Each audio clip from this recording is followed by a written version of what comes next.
What up, YouTube? This is Ben Grabia checking in.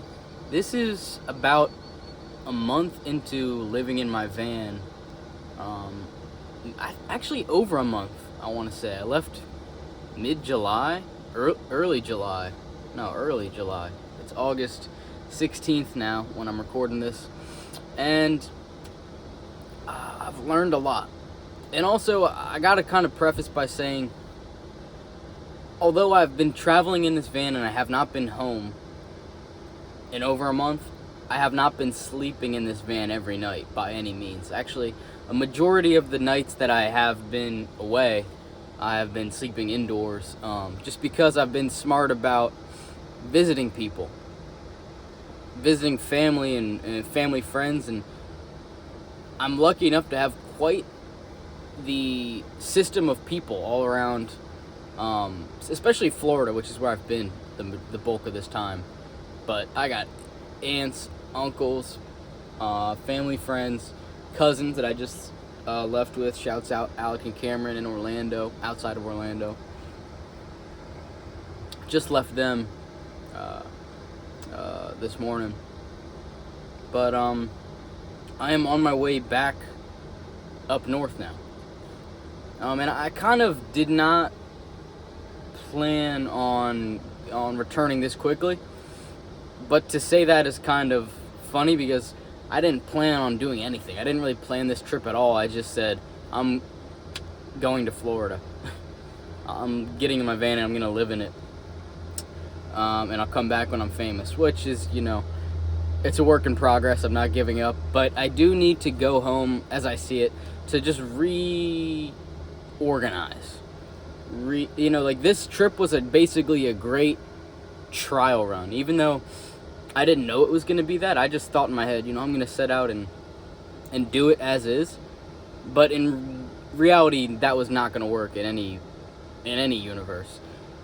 For something like this, a whole new way of life, something I've never done before, I'm not even really used to camping or anything. And I tend to overpack, which is something I did for this as well. Just learning the protocols of, let's say, basically living outside of a Planet Fitness, sleeping in a parking lot, how to take a shower at Planet Fitness, the etiquettes for sitting in a Panera Bread for 4 hours a day to do some work on your laptop.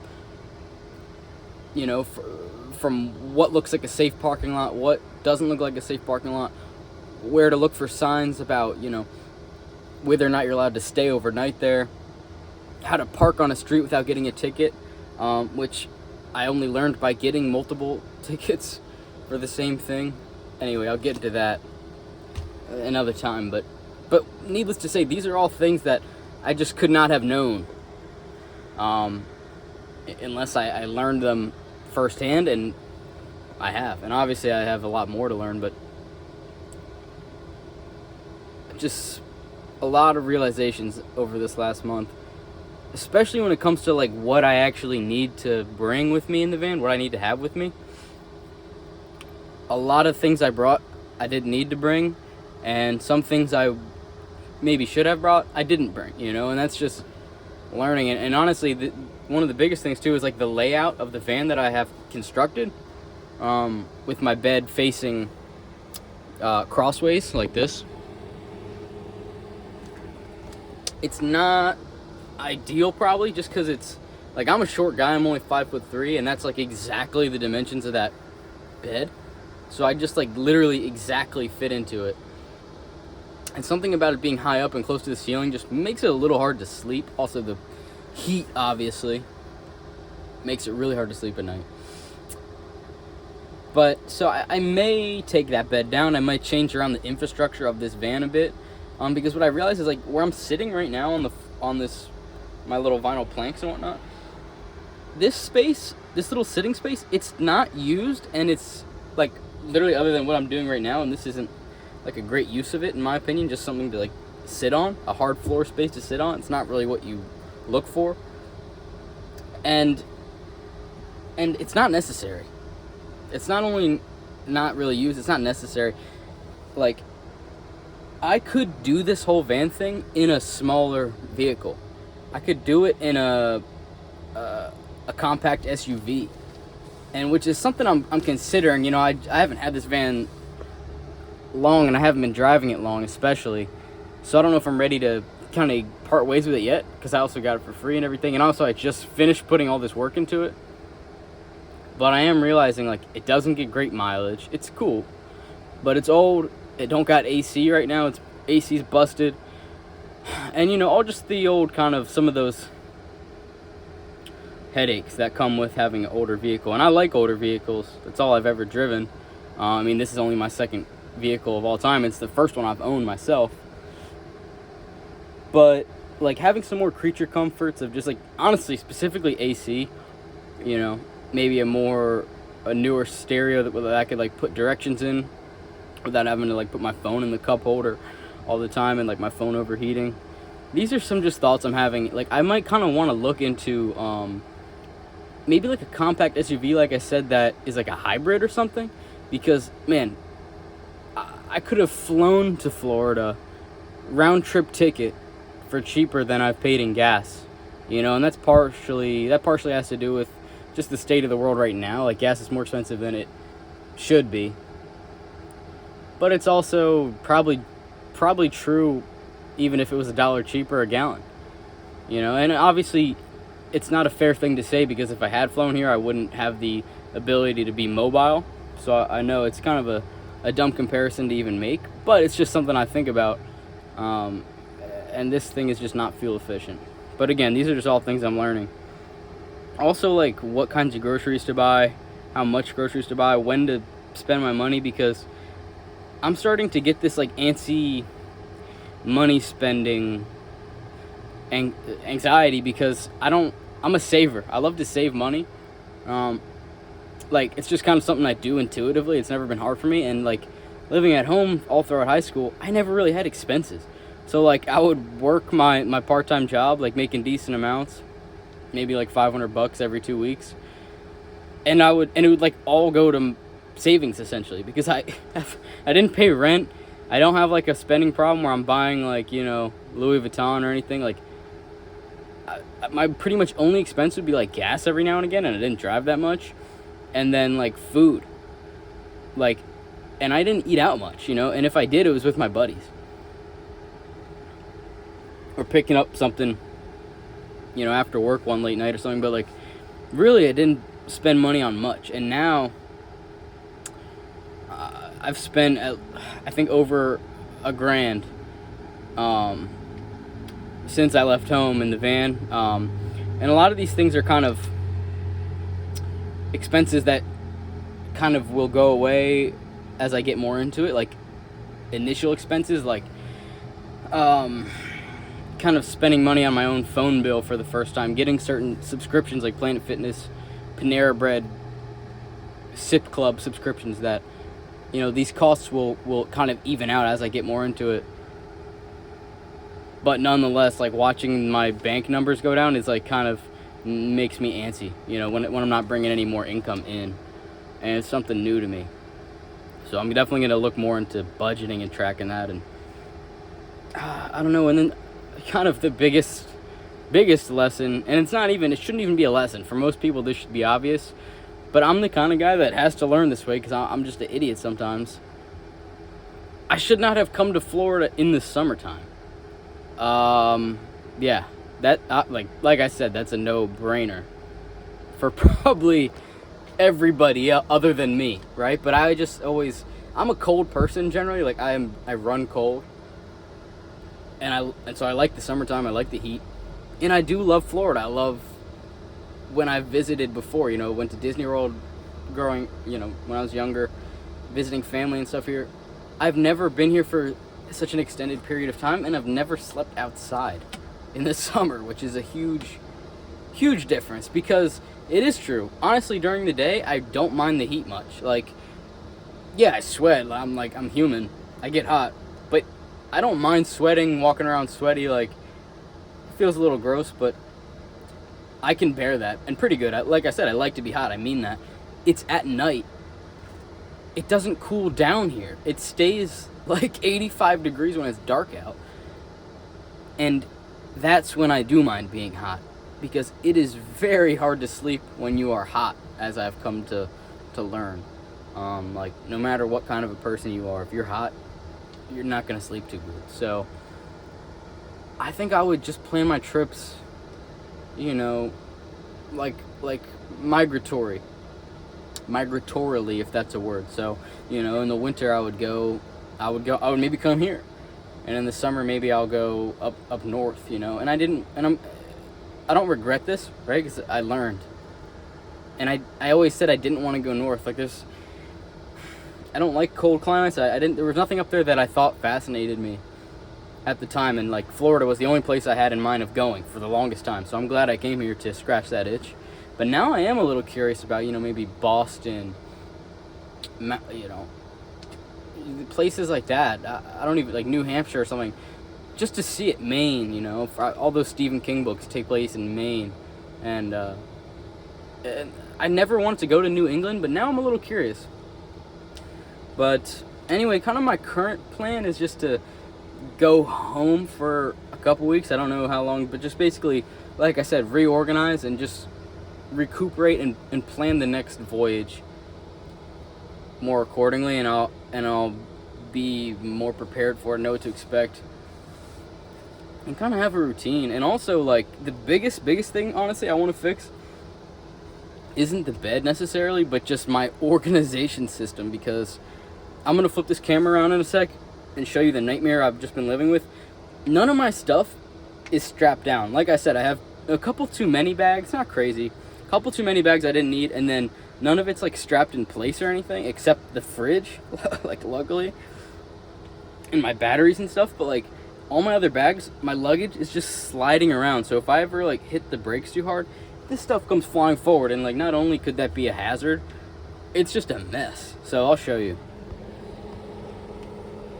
You know, free feet pictures right here. But yeah, this is just not gonna fly in the future, so I gotta figure that out too. Some organization system of drawers or something that's strapped down, you know. It can't be sliding around. And but you know what, I am doing this, and in terms of regrets, I'm not feeling regretful right now, you know. Like, this is like, as we speak, I have friends that are, you know, newly arrived and on their college campuses freshman year. Like, this is basically everyone I went to high school with is now showing up at college. And my mom had predicted, like, she was like, Ben, I just don't want you to, you know, get to fall and just like feel sad because everyone else is doing something and you're not. And kind of in my first couple weeks of doing this, I was like, shit, she was right. Like, man, I'm really sad. Or not sad, just like kind of lonely, and like, what am I doing out here? I have a video, the last video I made is called What the Hell Am I Doing? And I still feel that to an extent, but I feel more of an excitement now just to have this freedom. Like, literally, I could just, the slow-paced freedom is what I'm really kind of savoring at this moment. And I said in the last video too, like, don't take me for face value, because when I document a video like this, it's just how I'm feeling within a time capsule of a couple days. So it's not going to be forever. But at the moment, I'm feeling pretty peaceful with just the idea that I can go at my own pace right now and kind of go wherever I want. You know, go home if I need to. You know, because I still have that. My family's still supportive and whatnot. You know, they don't want me just bumming around there. Specifically my mom's house. I'm not going to get into it, but basically I can just slow down. That's what I don't like to feel rushed, which I definitely did feel rushed over the last like school year, like senior year. Just such a big piece of anxiety, honestly, about like, what are you going to do next and how are you going to do it? Especially for me, when I'm telling my parents I want to go live in a van, it's like, well, they want to know the logistics. And it was hard because, like I said, I'm not good at planning something until I'm doing it, unfortunately. You know, I could work on that, but to some extent it is kind of how I am, where like, I gotta touch the pan to know it's hot, you know. And so that's how I'm learning a lot of this stuff as I go, and I don't regret that. Right now I feel like I'm in a place where I'm not rushed, and there's kind of a FOMO, you know, fear of missing out with not going to college. You know, if I even go a year from now, I'll be a year behind or whatever, but I don't really care at this moment. And I honestly don't see myself going at this moment. Again, you know, it could change from day to day, but right now I am liking the idea of continuing to chase the dream of funding myself from my own artistic endeavors. And I'll touch on that too to give you an update. My wrist, I kind of mentioned in my last video, my wrist has been hurting, and so I've taken a break from working out for one thing and then playing guitar for another. So I have not been practicing guitar, not been writing songs like I planned on doing all summer. I wanted to get good at playing guitar, you know, so I could start performing, or get better, I should say. But I've kind of been forced to take a break, and what I've just rehashed is my love for fictional narrative writing. You know, and this was never something I abandoned. Although I don't talk about it as much, because music's kind of my main thing, I wrote a novel. I wrote a book about a boy, a young teenager getting stranded on a pirate ship. And I won't go into it too much. I've made a video on my channel where I read the first chapter. You can scroll back and find it. I've read the first chapter aloud, so you can look into it if you want. It's not for sale or anything. I printed 35 copies just to have for myself and give to friends and family. But I'm proud of that, and I wrote a fucking novel, which I think is cool. And then, so, just now I'm writing a second one. And this was a concept, a much more random concept, spur-of-the-moment kind of idea than that first one, which I thought about for a long time. And this one's really weird. I'm honestly going to be embarrassed to even put out this content when it comes time for that. I've got a while to go. But this one is weird, to me anyways. And there's not really, it all takes place in one room, at least for now, and I think it will for the whole thing. It's mostly conversation, and I'm not going to get too into the subject matter because it'll be a spoiler, but you'll see updates on this book. But as it pertains to my life on the road, for every day since for the last maybe 10 days at this point, I've been clocking in 4 hours of solid writing, or 2,000 words. Like, the real goal is 2,000 words. It usually takes me 4 hours, but the last couple days I've been getting there in like 3.5. And also today, I wrote like 600. I was driving since like 1 p.m.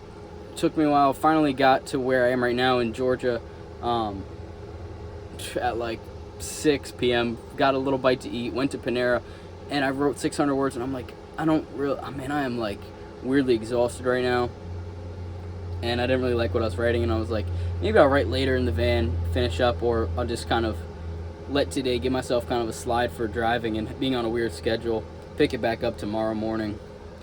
But that's the thing. So I've been writing at Panera Breads mostly while I've been on the road. Nice AC in there. Like I said, I'm cold-blooded. I'm in there for like an hour or two with that AC going, even just an hour. I get cold. I have to put on my sweatshirt. That's how, partially I'm drinking like Diet Pepsi with ice in it. That also makes me more cold, but it's just kind of funny. I'm in, South Florida, Central Florida, and I got a sweatshirt on inside Panera Bread. My body's internal temperature system is feeble. I'll just say that, but so just so you guys know what I'm kind of doing right now, I've been writing. I'm writing 4 hours a day for this second book, and I don't even exactly know the title for it yet. I've got ideas, but I don't like them. I've got obvious title ideas based off the subject matter, but I don't like them, so I'm still waiting for the title to come to me. But that's kind of, I think it's a pretty good summary of where I'm at right now, what I'm doing. Yeah, just writing this book, and I guess here's the exciting thing. When I wrote that first one, it was hard because I had never written such a big project before. It was daunting. And I started like the first maybe 3 months, 6 months, I don't know how long, of writing that book with like, I'm going to write 30 minutes a day, because I was like, small habits, If you write 30 minutes a day, that's going to take you forever to finish a novel. And you can do it. But my problem I found was like, if I set the timer for 30 minutes is an amount of time where you can just kind of look at the clock and wait for it to be over. 4 hours, on the other hand, is so long that you're like, fuck, I gotta write. I'm here for 4 hours, if you have the discipline to do it and sit there. So it took me a while within that first book to build up to the, maybe it was like, I don't remember how I did it, but 1 hour, 2 hours. I didn't really set so much word goals, just time goals, I think. And eventually I worked up to 4 hours by the end of it, and I was making good progress, good momentum. But with this one, I'm able to jump in right from the beginning with that routine. Like, I was able to snap into it just like this, and it's not been hard for me, honestly. Maybe it's this book is easier to write than that last one, and I would say it is, just because it's not as, the plot is not as complicated. But just the fact that I'm able to have this discipline already built from, and it's been like a year since I've been in the real process of writing a novel or editing one, but I'm able to jump right back into it already with this kind of prior experience and prior work ethic already established. And man, writing a book is way easier than like creating an album for me, because especially with the first draft, you just go, you know, and you're like, man, I'll fix this later maybe. And like with songwriting, man, you can't always write a song every day. You don't have it in you every day. It's kind of, it comes from the ether, really. It comes from up above, or, you know, somewhere in the air or something. But with a book, you can always sit down and write a story, in my opinion. That's where I'm at right now. And so I'm excited. With writing 2,000 words a day, I think I should be done writing this first draft within the month, which is crazy. I love the speed of that, you know? How exciting is that? It's crazy because when I was writing that first one, I was like, man, I think it probably took me months to write that first draft. I don't even remember how many. 6 months or more, I think. With this one, I'm moving like this, and also it helps me keep the story fresh in my mind. You know, if you drag it out for a year, you don't remember where you started as well, versus if you only started 3 weeks ago, you keep that same energy pretty much throughout. But I don't know, we shall see. But yeah, that's where I'm at, guys, so see ya.